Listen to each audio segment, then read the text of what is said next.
The 7 have been locked away, but dare you conquer the 8th and final holder of this unholy pact which you have unwittingly exposed yourself to? Yes, of course you do. You are a seeker and your foolishness knows no bounds.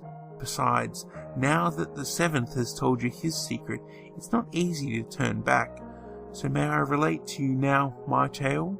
The tale of the holder of the 8, and how to obtain my object? Your journey will be long, and your journey will be brutal. I have no mercy and no pity for beings such as yourself. You willingly subject yourself to this. Do not expect me to feel sorry for you.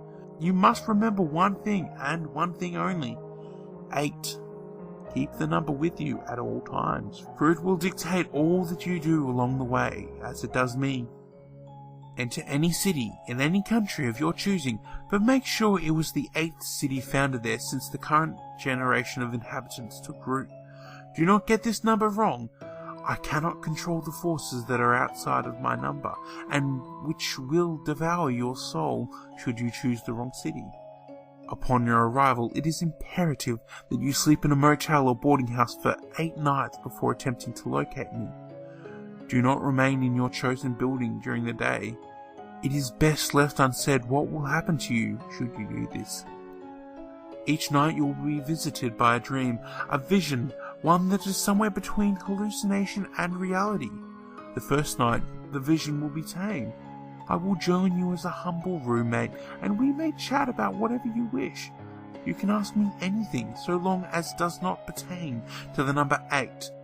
I may lie to you, I may tell you the truth. You may know when I am lying, you may not. The purpose of this exercise is simply so that you may become acquainted with me. Observe everything I do, Seeker, for I will not repeat myself in word or action. Should you fail to memorize everything I do, then no amount of screaming will stifle your pain. I will be uncharacteristically optimistic about my answers and my demeanour, and I should think you will be glad to see a holder so cheerful. We are not often this way. On the 2nd and 3rd nights, my dreams will not be so complacent to leave you sane. My pets will burst from every open space and tear you asunder, climbing through any window and smashing through any door that get to you. I am not at liberty to discuss why I wish this upon you. Simply know that it is my will that allows you to be here at all. Be glad I don't have worse done to you than this. The next few months will be worse. Oh, so much worse. My fallen brothers, the numbers come before me, will wish their vengeance, and I cannot control anything outside my own number. Each one will have his turn, some on the same nights as others, some on different nights. Suffice to say that you may take no action to stop these dreams, and you may do nothing which will cause harm to my brother's spirits. Unless, of course, you wish to die, then by all means be my guest. By the 8th night, I know you will be fragile, so I shall visit you once again on that night. However, my demeanour will not be so charismatic or friendly this time. I will arm you with the instructions on how to succeed at my next task, and I shall inform you upon that which you are about to face. Should you decline, I will slice your head from your shoulders and end your pathetic existence in the only act of mercy I am aware of. Except, however, and I will lead you to an abandoned mental institution 8 blocks from where you took up residence. In the dark of night, you will see that this building has replaced some other establishment which was previously held at this spot, and you will know that all inside of it at the time of its transformation are now dead, thanks to your willingness to accept such a challenge. Steel your heart this night, Seeker, for by the end of my challenge I hope to have ripped it from your chest and erected it on a stick. I loathe you and all others like you. From here on, my approach to this will not be nearly so hands-on. I shall not visit you, nor shall my brothers torment you. You need only enter the institution and declare to the empty air, I wish to speak with the holder of the 8. Should you hear and see nothing in response, you have already failed. Lie down and die now, Seeker, for it will be far better than what is to come. If you are worthy, however, the room around you will shift and change. In its dilapidated place will stand a building of pristine and eerie whiteness, a white not known to man by any stretch of imagination. A solitary desk of relatively normal black wood shall stand out in the centre of the room, with a creature behind it typing away as if this is normal. You know all of those desk workers you have so eagerly dispatched of, tricked, talked to, or otherwise sacrificed to your greedy desire for more objects? This is his true self, and the being behind it all. Every soul that has ever been given to this beast has remained within his torturous gut for all eternity. Pray he does not make you one of those souls. He will rise without word from you, and sit you in a chair you did not previously see before. Now the interrogation has begun. Should you survive the next 8 months with your sanity intact, I will be impressed. This monster will subject you to the most twisted conversation you have ever had in your life. He will accuse you of things, twist your words to get you to confess, then verbally reprimand you for what he has falsely accused you of. He will bend your mind, chew on your soul, and spit it back out to you as if it is the most vile thing he has ever tasted. And once he has done this, you may believe him. If, however, you possess the strength of mind and soul to overcome this, you will remember my number. 8 will solve all of the beast's problems and puzzles, and each time he attacks you or rebukes you for some new crime, rebuttal with the 8. It will be your salvation. Sounds easy, doesn't it? But be wary, Seeker, for it will not be.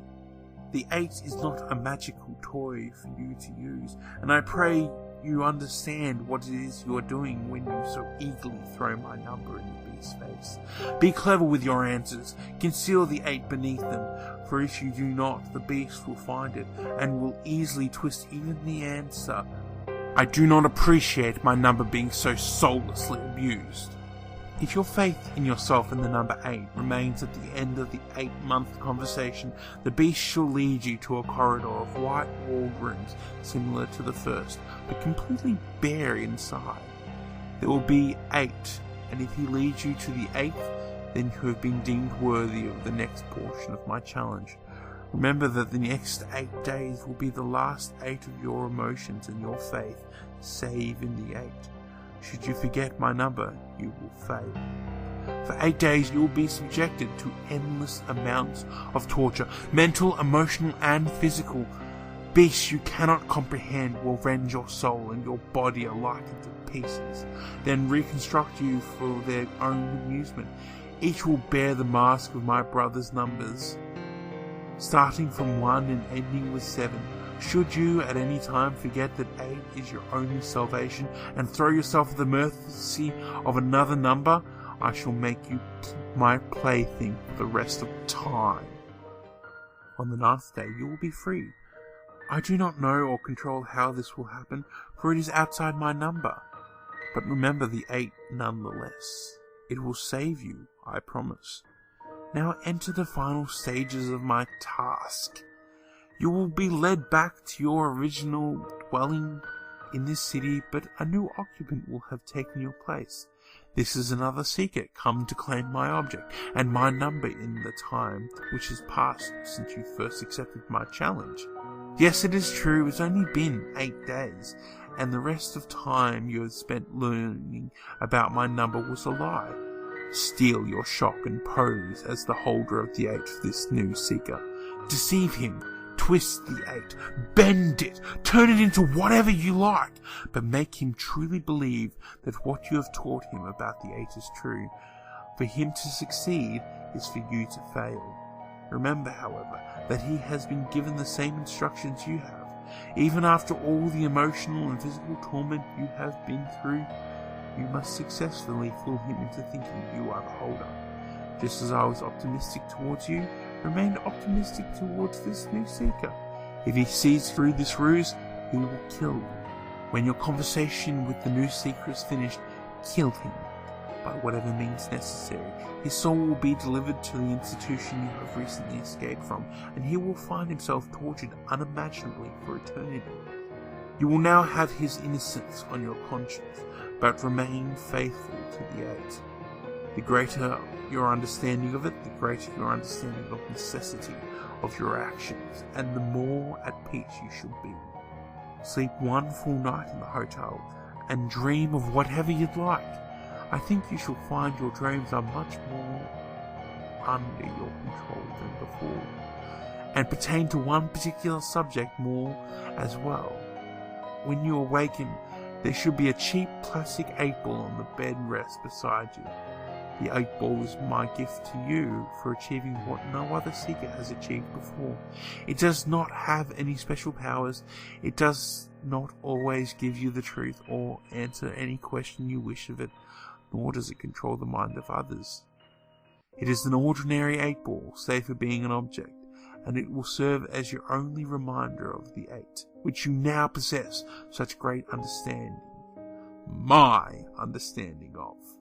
Use the 8 for whatever you like from now on. Bend psyches to your will. Persuade anyone of anything, so long as it pertains to the number 8. The 8-ball will remind you of what you have recently learned, for it is object 484 of 538. I think you will find your mastery over my number more useful than you may think.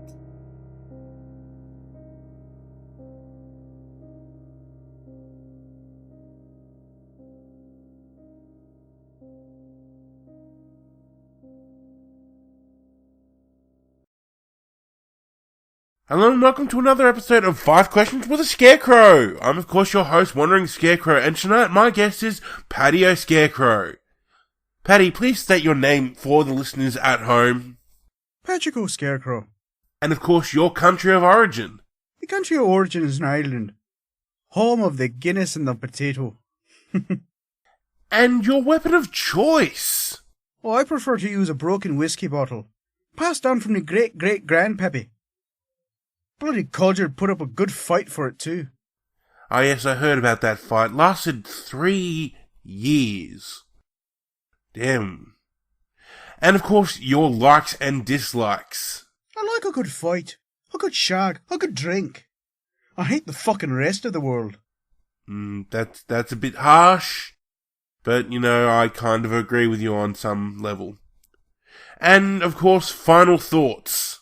If one more person tells me to say the fucking Lucky Charms thing again, I swear to God. Go on, Paddy! Do the Lucky Charms thing again! It's fucking hilarious! That's it, Ingus. It's going down now.